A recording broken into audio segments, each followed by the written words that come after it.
Kita zalim pada orang, Allah kembalikan kezaliman kepada diri orang yang zalim.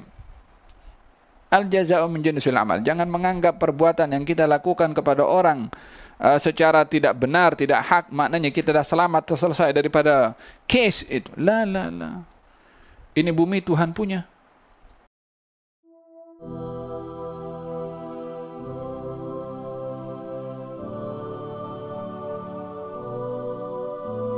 Alladzina yalmizuna al-mutawwi'ina minal mu'minina fi shadaqat.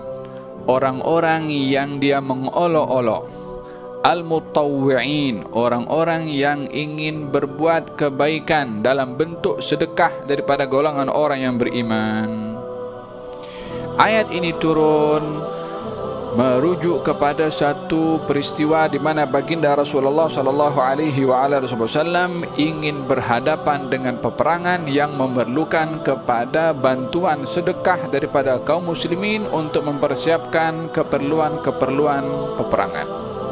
Maka Nabi mengatakan, bersabda, siapa di antara kamu yang ada kelebihan harta, maka hendaklah bersedekah.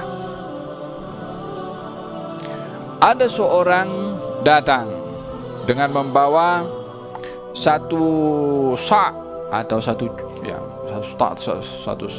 mud, alas satu genggam macam tu. Katanya, ya Rasulullah, semalam saya dapat 2 sa'. 1 sa' saya beri kepada engkau. Yani berapa bermakna? Yani 50 atau separuh daripada hartanya dibawa. Walaupun dilihatnya 1 genggam, tapi 1 genggam tu dah separuh daripada 2 genggam yang dia punya di rumah. Bukan dia punya bergoni-goni di rumahnya bawa 1 genggam. Hanya ada 2 genggam gandum, 1 genggam diberikan. Bermakna 50% daripada hartanya diberikan kepada baginda Rasulullah. Maka Nabi mengatakan, letakkan sedekah kamu di, Nabi bentangkan apa itu, macam tempat untuk orang-orang bersedekah. Yang kedua, ada seorang mengatakan, ya Rasulullah, saya tak ada apa nak bagi sedekah kecuali kain yang ada, kain serban yang ada di kepala ni. Yani ada beberapa lilitan kain serban di kepalanya, yang mungkin kain itu boleh dijual dan boleh dapatkan harta. Maka dibuka 1 helai atau 2 helai diberikan. Ia merujuk bagaimana keadaan para sahabat, tak semua memiliki kedudukan ekonomi yang sama. Abdurrahman bin Auf datang kepada Rasulullah dan mengatakan, ya Rasulullah, saya ada simpan 4.000 untuk kami dan keluarga. 4.000 lagi aku serahkan kepada engkau di jalan Allah Subhanahu wa taala. Kata Nabi, semoga Allah berkati harta yang kau simpan dan Allah berkati harta yang kau beri. Tengok, yang satu bagi kain serban, yang satu bagi 1 genggam gandum, yang satu bagi 4.000. Ya kan? Mana boleh disamakan dari segi kuantitinya? Mana boleh disamakan 4.000 dinar ataupun dirham yang diserahkan oleh Abdurrahman bin Auf nak disamakan dengan 1-2 helai kain serban, atau nak disamakan dengan 1 genggam gandum? 4.000 dirham boleh bergoni-goni. Baik nak beli kain serban atau nak beli gandum. Namun dalam hal ini baginda Rasulullah sallallahu alaihi wasallam menghargai setiap pemberian dan tidak merendahkan pemberian orang walaupun sikit, dan tidak terlihat untuk melebihkan orang yang memberi yang banyak. Masing-masing diberi penghargaan oleh baginda Rasulullah, kecuali orang-orang seperti golongan kaum munafikin yang suka komen. Orang-orang yang suka komen ni kalau tak buat pun susah juga.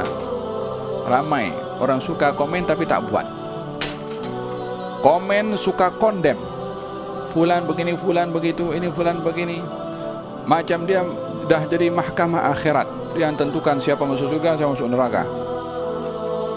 Kaum munafikin kata, orang yang bagi kain serban itu, apalah boleh dengan 2 helai kain serban untuk diberikan kepada Rasulullah? Siapa kata? Munafikin.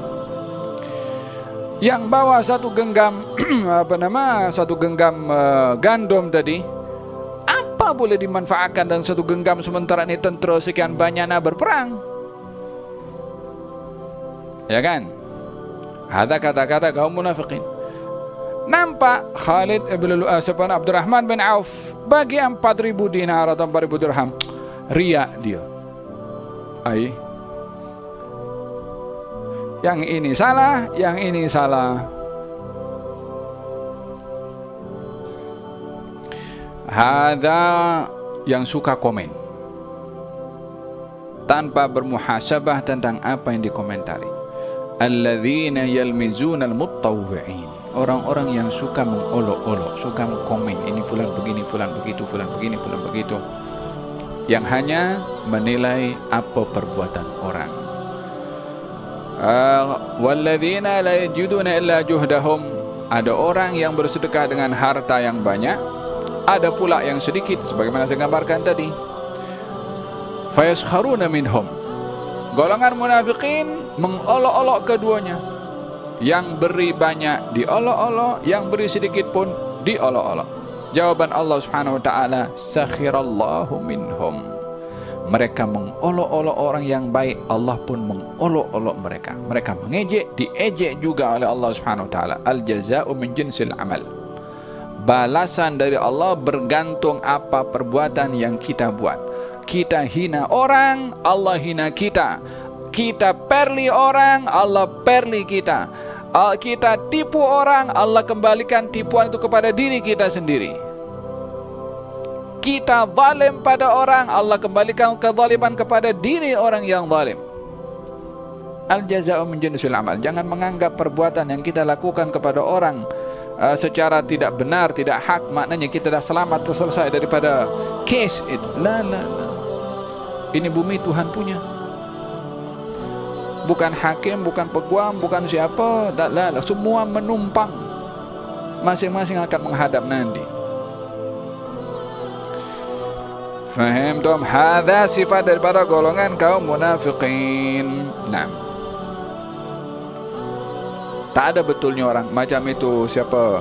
Luqman al-Hakim yang berjalan dengan anaknya bawa keledai itu kan kisah cukup masyhur. Dia jalan dengan anaknya, kemudian naik keledai, anaknya disuruh pegang, kendalinya di bawah, lalu orang duduk dekat tepi jalan situ. Orang itu cakap, "Ai bapak ni tak adalah hormat dan sayang pada anak." Macam mana anak disuruh jalan dia naik?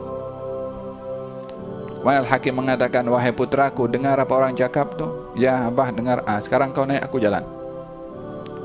Anaknya naik, bapaknya jalan. Lalu orang lain, anak tak ada hormat dengan orang tua. Macam mana dibiarkan bapaknya berjalan, dia naik? Katanya, "Dengar wahai anakku." "Ya dengar abah." "Okey, jom kita dua-dua naik." Naik pula dua-dua. Lalu kelompok yang lain, yang ketiga, orang itu kata, "Ayolah, keledai satu dinaiki dua orang. Tak ada belas kasihan pun dengan binatang." "Dengar wahai anakku." "Ya dengar abah." "Jom kita turun sama." Lalu kelompok yang keempat, katanya, "Apalah orang ini, bawa keledai tak dinaiki." Suka komen. Macam dekat, yalah. Ma yalfidhu min qawlin illa ladaihi raqibun atid. Tidak ada orang yang melafaz kecuali dicatat apa yang dilafazkan. Itu ada malaikat yang catat kanan kiri. Kita tak pernah bersendirian, dimanapun kita tak pernah bersendirian. Dua malaikat sentiasa bersama dengan kita, tak berpisah dengan kita kecuali dalam dua keadaan: di bilik air dan ketika seorang suami bersama dengan istrinya. Malaikat menjauhkan diri untuk karena malu untuk mendekati hal sedemikian.